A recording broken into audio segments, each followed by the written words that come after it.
Hello friends, this is SP. Welcome to Adhika Manch. We are present here with another new session that is English Pedagogy CTET Special. तो friends इस series में जो हम discuss करने वाले हैं English pedagogy के important questions discuss करने वाले हैं। आज जो रहेगा वो पार्ट नंबर 5 रहेगा, यानी कि English pedagogy CTET special part 5। Let's begin, शुरू करते हैं सीरीज़। ये रहा क्वेश्चन नंबर फर्स्ट। तो इस सीरीज़ का question number first, the process of teaching learning of reading skill of a language over a certain period of time may be evaluated। तो friends the process of teaching learning process के अंतर्गत किसी language के reading skills को एक period of time में certain period of time में किस तरह से एवेल्यूएट किया जा सकता है। तो क्वेश्चन ये कहता है, ऑप्शन की तरफ चलते हैं, by asking students to reading aloud set text, या फिर asking students interpretation of the text, या फिर setting a reading task with a variety of test items, या फिर D through students appreciation of stylistic device. तो friends यानी कि learning teaching process के अंतर्गत जब भी हम किसी लैंग्वेज की रीडिंग स्किल्स की बात करते हैं तो सर्टेन पीरियड ऑफ टाइम में किस तरह से उसे एवेल्यूएट कर सकते हैं। Option A, by asking students to read aloud a set text, जो एक टेक्स्ट सेट किया है उसे स्टूडेंट से कहेंगे कि आप इसे रीड करो। तो फ्रेंड्स उससे बिल्कुल नहीं किया जा सकता, यानी कि किसी भी स्टूडेंट्स की जो रीडिंग स्किल्स हैं उसको सिर्फ रीडिंग करने से नहीं एवेल्यूएट किया जा सकता। या फिर बी ऑप्शन की तरफ चलेंगे, assessing students interpretation of text, सिर्फ टेक्स्ट के थ्रू यानी कि टेक्स्ट के थ्रू इसे एसेस करेंगे, यानी आकलन करेंगे स्टूडेंट्स किस तरह से टेक्स्ट को इंटरप्रेट करता है। ठीक है, तो ये ऑप्शन भी हट जाता है। यदि हम डी की तरफ चलते हैं, through students appreciation of stylistic devices, तो यानी कि स्टाइलिस्टिक डिवाइसेस के थ्रू हम ये इस चीज़ का आकलन या एवेल्यूएट कर सकते हैं। तो फ्रेंड्स यहाँ के ए, बी और डी ऑप्शन हट जाते हैं। जो करेक्ट ऑप्शन रहेगा, करेक्ट ऑप्शन की तरफ चलते हैं तो करेक्ट ऑप्शन रहेगा यानी कि क्वेश्चन नंबर फर्स्ट का सी बिल्कुल करेक्ट रहेगा। Setting a reading task with a variety of test items, तो हम सेटिंग ए रीडिंग टास्क, एक रीडिंग टास्क सेट करेंगे, जिसमें सेट ऑफ यानी वेराइटी रहेगी, जो टेस्ट आइटम्स है उसकी वेराइटी रहेगी, इसके थ्रू हम उसके रीडिंग स्किल्स को एवेल्यूएट कर सकते हैं। तो फ्रेंड्स यहाँ पे क्वेश्चन नंबर फर्स्ट का ऑप्शन नंबर सी बिल्कुल करेक्ट होता है। नेक्स्ट चलते हैं क्वेश्चन नंबर 2। ये रहा question number 2, formative assessment of students writing skills could be based on. Friends यहाँ पे फॉर्मेटिव असेसमेंट की बात हो रही है, यानी FA की बात। फॉर्मेटिव असेसमेंट में स्टूडेंट्स की राइटिंग स्किल्स को किस पे बेस्ड होनी चाहिए, किस पे बेस्ड होती हैं। ग्रुप डांसिंग, तो फ्रेंड्स यहाँ पे डांसिंग की बात हो ही नहीं रही, या मॉडल मेकिंग इंडिविजुअली, या फिर स्क्रिप्टिंग स्किट इन पेयर्स, या फिर अ फॉर्मल रिटन टेस्ट। तो फ्रेंड्स यहाँ पे फॉर्मेटिव असेसमेंट में स्टूडेंट्स के जो राइटिंग स्किल्स हैं वो किस पर बेस्ड होनी चाहिए या होती हैं। तो फ्रेंड्स यहाँ पे जो करेक्ट ऑप्शन रहेगा यानी सी बिल्कुल करेक्ट ऑप्शन रहेगा, स्क्रिप्टिंग स्किट इन पेयर्स। ठीक है, तो ग्रुप डांसिंग नहीं रहेगा, मॉडल मेकिंग इंडिविजुअल भी नहीं रहेगा, और फॉर्मल रिटन टेस्ट भी नहीं रहेगा। तो स्क्रिप्टिंग स्किट इन पेयर्स, ठीक है, ऑप्शन नंबर सी बिल्कुल करेक्ट रहेगा। फॉर्मेटिव असेसमेंट में स्टूडेंट्स के जो राइटिंग स्किल्स के जब भी हम बात करते हैं तो वो scripting and skidding in pairs, यानी किस तरह की उसकी स्क्रिप्ट होती है उस पर बेस्ड होती है। ठीक है, तो ये था क्वेश्चन नंबर 2। अब हम चलते हैं थर्ड, क्वेश्चन नंबर 3। सीरीज का question number 3, new technology is becoming an integral part of our social fabric, this is reflected in the classroom when students are. तो फ्रेंड्स यानी कि न्यू टेक्नोलॉजी की हम बात करते हैं। New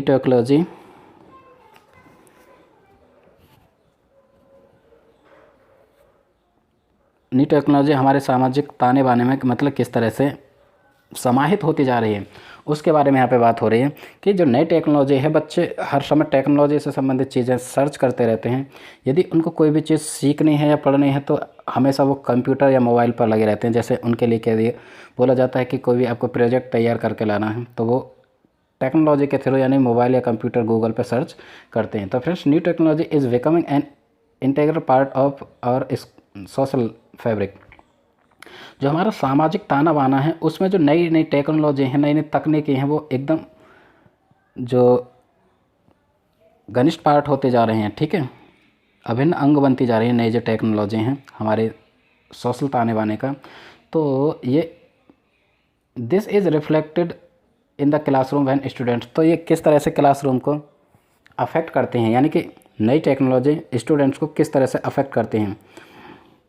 actively searching for answers using computers, using a white board during an presentation, a frequent field trips for first and hand experience, या फिर narrating during power point presentation. तो फ्रेंड्स जो students classroom में किस तरह से नई नई टेक्नोलॉजी के आदी होते जा रहे हैं।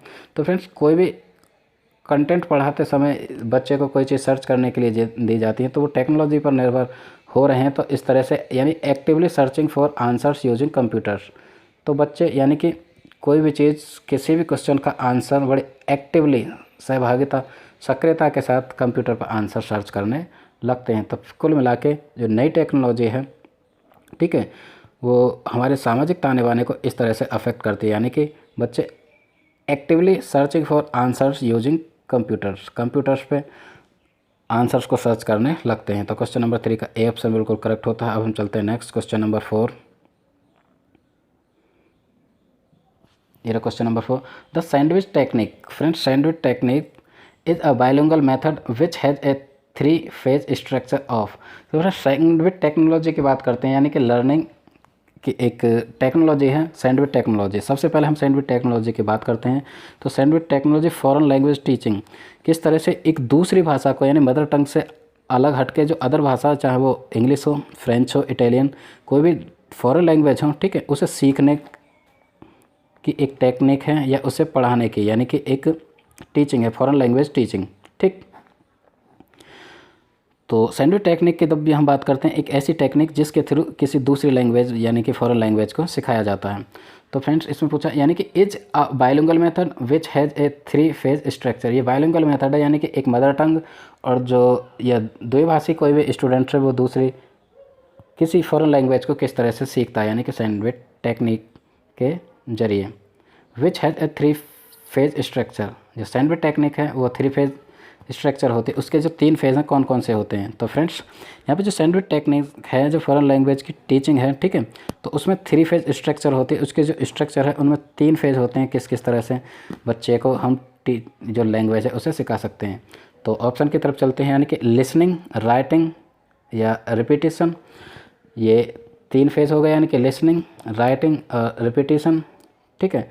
या फिर drill with levels of difficulty, या फिर सी की बात करें हम, ठीक है, यानी प्रेजेंटेशन, प्रैक्टिस और प्रोडक्शन, या फिर error correction, reproduction as drill. तो फ्रेंड्स यहाँ पे जो करेक्ट रहेगा जो सैंडविच टेक्निक है उसमें 3 फेज यानी 3 फेज स्ट्रक्चर, 3 फेज होते हैं। तो 3 फेज कौन कौन से होते हैं, यानी कि ऑप्शन सी बिल्कुल करेक्ट रहेगा, प्रेजेंटेशन, ठीक है, प्रेजेंटेशन, प्रैक्टिस एंड प्रोडक्शन। तो ऑप्शन नंबर सी बिल्कुल करेक्ट रहेगा। क्वेश्चन नंबर 4 का ऑप्शन सी बिल्कुल करेक्ट रहेगा। चाहे सैंडविच टेक्निक की बात आती है, ठीक है, तो वहाँ पे जो 3 फेज स्ट्रक्चर होती है, presentation, practice and production, option C correct होता है। क्वेश्चन नंबर 4 का option C would be correct. Next चलते हैं, आगे बढ़ते हैं। क्वेश्चन नंबर 5, ये रहा question number 5। Question number 5, how can you get shy students to speak, how can you get shy students to speak when they do not want go. Friends यानी कि students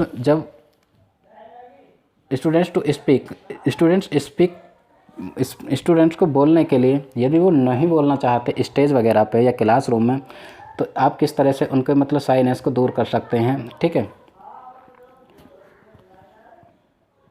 option A, don't put pressure on them to come up with a respond quickly, don't put pressure on them to come up with a response quickly, या फिर change the topic to suit the students ability, give a list of words with meanings to learn and use, या फिर D option की तरफ चलते हैं यानी conduct special classes to practise speaking. तो फ्रेंड्स यानी कि यदि बच्चा बोलते समय बोलने को नहीं जा रहा है, यानी कि वो उसके अंदर शाइनेस है, तो आप किस तरह से उसे उसके शाइनेस, उसके शर्मीलेपन को दूर कर सकते हैं कि बच्चा बेहतर तरीके से किसी कंटेंट पे बोल पाए। तो डी की तरफ चलते हैं यानी conduct special classes to practise speaking, best option की तरफ चलेंगे, यानी कि हम स्पेशल क्लासेस कंडक्ट करा सकते हैं जिसके ज़रिए उससे स्पीकिंग प्रैक्टिस हो जाए, या फिर give a list of words with meanings, या एक वर्ड्स की लिस्ट दे देंगे जिसे वो लर्न कर ले, या फिर change the topic to suit the students ability, या टॉपिक को चेंज कर लेंगे। ठीक है, तो फ्रेंड्स यहाँ पे जो करेक्ट और सही बेहतर ऑप्शन रहेगा ए बिल्कुल करेक्ट रहेगा। डोंट पुट प्रेशर, बच्चों पे हमको प्रेशर नहीं डालना है। Them to come with a response quickly, यानी कि इस तरह से प्रेशर नहीं डालना है कि आज यदि वो शाय महसूस कर रहे हैं तो उन पर तुरंत प्रेशर डालें कि वो जल्दी से रिस्पॉन्स करें। नहीं, ऐसा नहीं है। यदि बच्चे थोड़े बहुत शर्मीले भी होते हैं तो उन पर प्रेशर ना डालें, क्योंकि आगे धीरे धीरे वो इस तरह का रिस्पॉन्स कर सकते हैं। तो फ्रेंड्स क्वेश्चन नंबर 15 का ऑप्शन ए बिल्कुल करेक्ट रहेगा। नेक्स्ट बढ़ जाते हैं आगे। ये रहा question number 6। Question number 6, scanning is a reading activity which helps the learners to blank from of the text. तो फ्रेंड्स स्कैनिंग, इससे पहले एक सीरीज में यानी कि ईवीएस पेडागोजी के एक क्वेश्चन में हम स्कैनिंग से संबंधित एक क्वेश्चन कर चुके हैं, यानी कि scanning is a reading activity. Scanning एक रीडिंग एक्टिविटी है जिसके थ्रू बच्चे रीडिंग सीखते हैं, या किसी टेक्स्ट को पढ़ने से पहले उसकी रीडिंग के बारे में थोड़ी बहुत इन्फॉर्मेशन कलेक्ट करते हैं। ये स्कैनिंग टेक्निक रीडिंग एबिलिटी होती है फ्रेंड्स। तो हम बात करते हैं यानी कि स्कैनिंग जो टेक्निक है, इसके थ्रू बच्चे get information from the text what is about to read. तो फ्रेंड्स एक कोई भी टेक्स्ट एक कंटेंट दिया हुआ है, ठीक है, तो उसमें से कुछ यानी कि इन्फॉर्मेशन कलेक्ट करते हैं कि जो कौन सा कंटेंट पढ़ने को जा रहे हैं। ये जो इन्फॉर्मेशन कलेक्ट करते हैं, प्राप्त करते हैं, तो वो उस चैप्टर के टाइटल से कर सकते हैं। ठीक है, टाइटल से थोड़ा बहुत तो उनको पता पड़ जाता है, या फिर हेडिंग्स से पता कर सकते हैं, या डिफ़िकल्ट वर्ड्स से। वो डिफ़िकल्ट वर्ड्स पहले कलेक्ट करके उनकी मीनिंग डिक्शनरी से सर्च करके, तो इस तरह से व्हाट इज़ अबाउट टू, वो क्या पढ़ने जा रहे हैं उस कॉन्टेक्स्ट में, उस टेक्स्ट में उसका पता कर लेते हैं, जिसे हम स्कैनिंग मेथड या स्कैनिंग रीडिंग एक्टिविटी कहते हैं। ऑप्शन की तरफ चलते हैं। ड्रॉ आर इन्फॉर्मेशन, या enrich the vocabulary, develop competence in the linguistic items, या know the meaning of the words.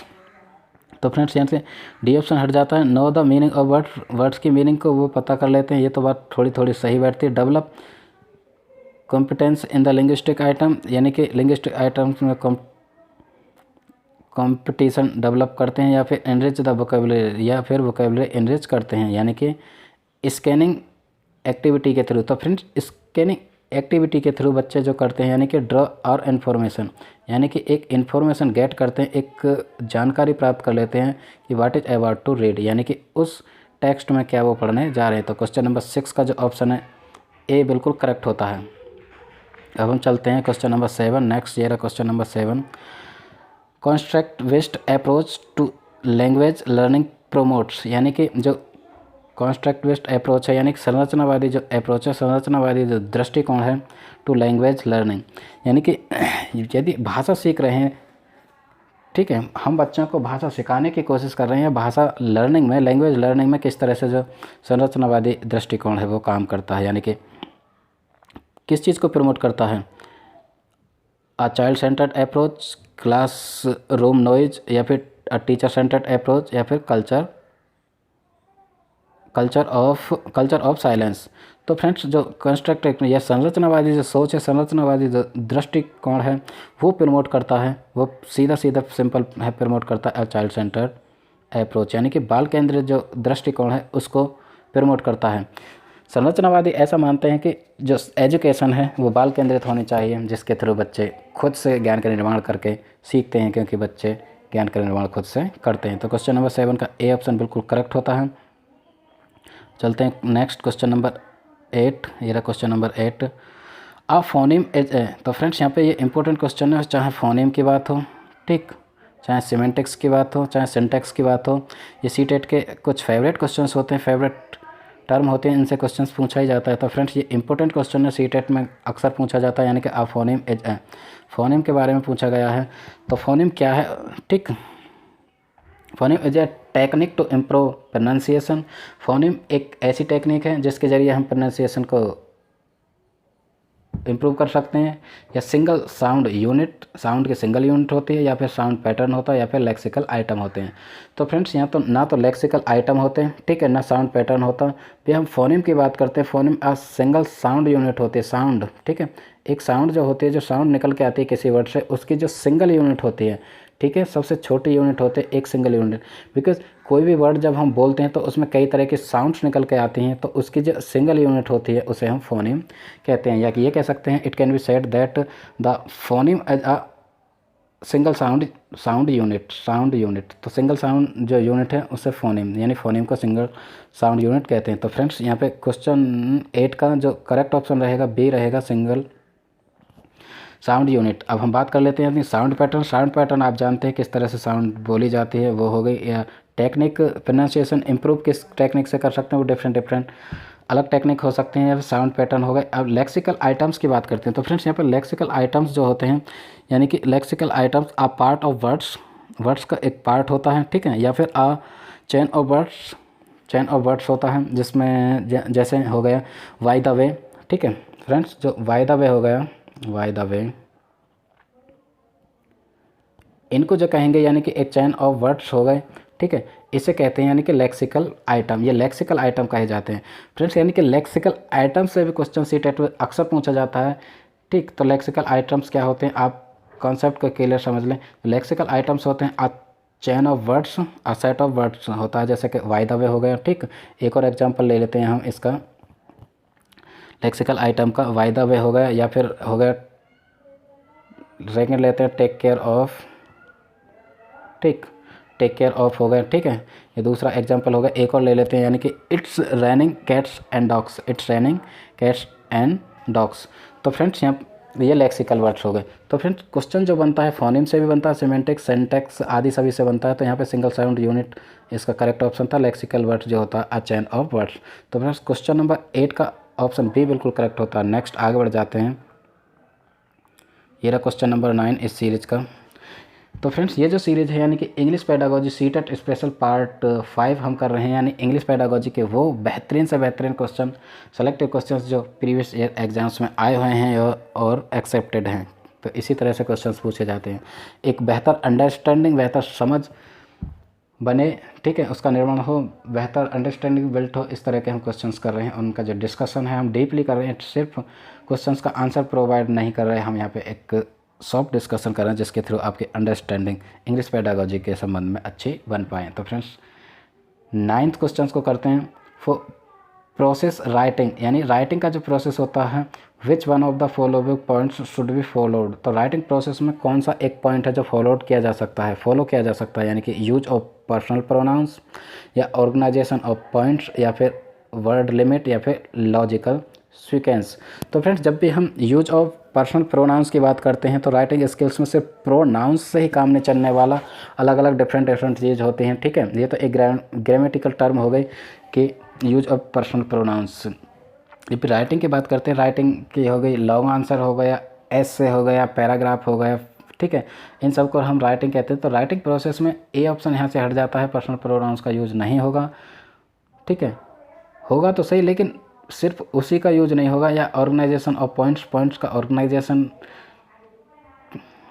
तो होगा, ठीक है, पॉइंट्स को मतलब ऑर्गेनाइज करके संगठित करके लिखेंगे। तो वर्ड लिमिट, वर्ड की कोई लिमिट नहीं होगी राइटिंग प्रोसेस की जब भी हम बात करते हैं। तो बेस्ट ऑप्शन जो रहेगा यानी कि डी ऑप्शन बिल्कुल करेक्ट रहेगा, यानी कि लॉजिकल सीक्वेंस। तो फ्रेंड्स एक सेंटेंस से दूसरे सेंटेंस, तीसरे सेंटेंस, चौथे सेंटेंस, पाँचवें सेंटेंस, जब भी हम राइटिंग करते हैं तो एक सीक्वेंस तो होगी और लॉजिकल सीक्वेंस होगी, यानी कि चाहे हम एस से लिखें, ठीक है, तो उसका लॉजिक होगा पहले सेंटेंस से दूसरे का संबंध, दूसरे से तीसरे का, तीसरे से चौथे का, एक सीक्वेंस एक चेन की तरह काम करेगा। ऐसा नहीं कि हमने लिखा, कहा जब भी हम राइटिंग कर रहे हैं हमने फर्स्ट सेंटेंस लिखा, ठीक है, सेकंड एंड थर्ड उससे सीक्वेंस बन रही है, लेकिन हमने फिफ्थ और सिक्स्थ जो लाइन लिखी है या सेंटेंस लिखा है, सेकंड और फर्स्ट एंड सेकंड से इसका कोई लॉजिकल सीक्वेंस नहीं बन रही, मतलब कोई संबंध स्थापित नहीं हो रहा। तो फ्रेंड्स जब भी हम यहाँ पे बात करते हैं लॉजिकल सीक्वेंस की, यानी कि राइटिंग प्रोसेस में जो सबसे ज़्यादा फॉलो किया जाएगा, सबसे महत्वपूर्ण जो पॉइंट्स है वो रहेगा यानी कि लॉजिकल सीक्वेंस। तो क्वेश्चन नंबर 9 का डी ऑप्शन बिल्कुल करेक्ट होता है। अब हम चलते हैं नेक्स्ट क्वेश्चन नंबर 10, आज सीरीज का लास्ट क्वेश्चन रहेगा। तो क्वेश्चन नंबर 10 यानी कि blank is a prerequisite to learning a language. तो फ्रेंड्स यहाँ पे लर्निंग अ लैंग्वेज, एक भाषा के सीखने के लिए जो प्री रिक्विजिटिव को हम एक आधार मान सकते हैं, एक बेस मान सकते हैं, बेस कह सकते हैं। तो कौन सा एक आधार रहेगा, ठीक है। तो फ्रेंड्स सीटेट क्वेश्चंस को यानी कि वर्ड्स के थ्रू इस तरह से घुमाता है कि आप कंफ्यूज हो जाएं। बिल्कुल सिंपल क्वेश्चन है कि ब्लैंक इज ए प्री रिक्विजिटिव, यानी कि एक कौन सा बेस है टू लर्निंग अ लैंग्वेज, एक लैंग्वेज सीखने के लिए कौन सा बेस है, ठीक है। सबसे पहला जो बेस है वो क्या है, ये आधार क्या है, इस तरह से पूछा। लेकिन आप प्री रिक्विजिटिव वर्ड पर अटक जाएंगे, यानी कि यदि आपको इसकी मीनिंग नहीं पता होगी। तो फ्रेंड्स सबसे सिंपल क्वेश्चन है लेकिन घुमा देता है। Blank is a prerequisite to learn a language, एक लैंग्वेज को सीखने के लिए क्या आधार है, motivation, reading stories, knowing words and their meanings, या फिर नॉलेज ऑफ ग्रामर। तो फ्रेंड्स सबसे जो फर्स्ट रहेगा यानी कि पहला जो आधार रहेगा किसी लैंग्वेज सीखने के लिए, ठीक, ये किसी भी सब्जेक्ट को सीखने के लिए वो मोटिवेशन रहेगा। जब तक मोटिवेशन आएगी यानी कि नीड नहीं आएगी किसी चीज़ की, तब तक हम उस चीज़ को बिल्कुल भी नहीं सीखने की कोशिश करेंगे। तो फर्स्ट रहेगा यानी कि मोटिवेशन। क्वेश्चन नंबर हम 10 की बात करते हैं तो फ्रेंड्स जो मोटिवेशन है बिल्कुल करेक्ट रहेगा। यदि हम बात करें रीडिंग स्टोरीज, यदि लैंग्वेज सीख रहे हैं तो रीडिंग स्टोरीज भी बिल्कुल ज़रूरी है, ठीक है। Knowing words and there meaning, words की मीनिंग भी जानना बहुत ज़रूरी है। और लैंग्वेज ऑफ ग्रामर यानी कि नॉलेज ऑफ ग्रामर, ग्रामर की नॉलेज भी बहुत ज़रूरी है। तो फ्रेंड्स ये सेकेंडरी पार्ट रहेंगे। सबसे पहले लैंग्वेज के सीखने के लिए मोटिवेशन यानी कि अभिप्रेरणा का होना बहुत ज़रूरी है। जब तक आप अभिप्रेरित नहीं होंगे आप लैंग्वेज सीखने के लिए तत्पर नहीं होंगे, ठीक है। तो सबसे पहला जो पॉइंट्स हो गया वो मोटिवेशन हो गया। ये क्वेश्चन रिपीट होता है यानी कि सीटेट में पूछा जाता है, ठीक। सीटेट के साथ साथ यूपी टेट में भी ये क्वेश्चंस पूछा गया है। तो फ्रेंड्स हमने इस तरह से ये क्वेश्चन सेलेक्ट किया है।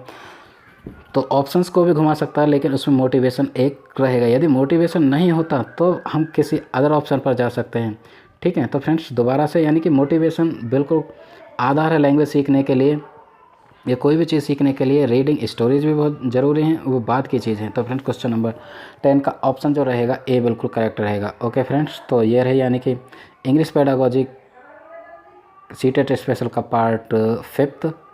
इसमें हमने 10 क्वेश्चंस यानी सिलेक्टेड क्वेश्चंस डिस्कस किए जो काफ़ी इंपॉर्टेंट है, सीटेट एग्जाम से पूछे गए। इससे आपकी अंडरस्टैंडिंग बेहतर हो पाएगी, बेहतर बन पाएगी। यदि ये सीरीज़ आपको अच्छी लगती है तो सेशन को लाइक करें, कमेंट के थ्रू अपना कोई भी क्वेश्चन है उसे पूछ सकते हैं। और यदि अभी तक आपने हमारा चैनल सब्सक्राइब नहीं किया तो हम अधिगम मंच पर जाकर इसे सब्सक्राइब करें और अपने फ्रेंड्स के साथ इस वीडियो को ज़रूर से ज़रूर शेयर करें। तो friends thanks for watching, keep learning, keep supporting, thanks for watching. That was S Singh signing off.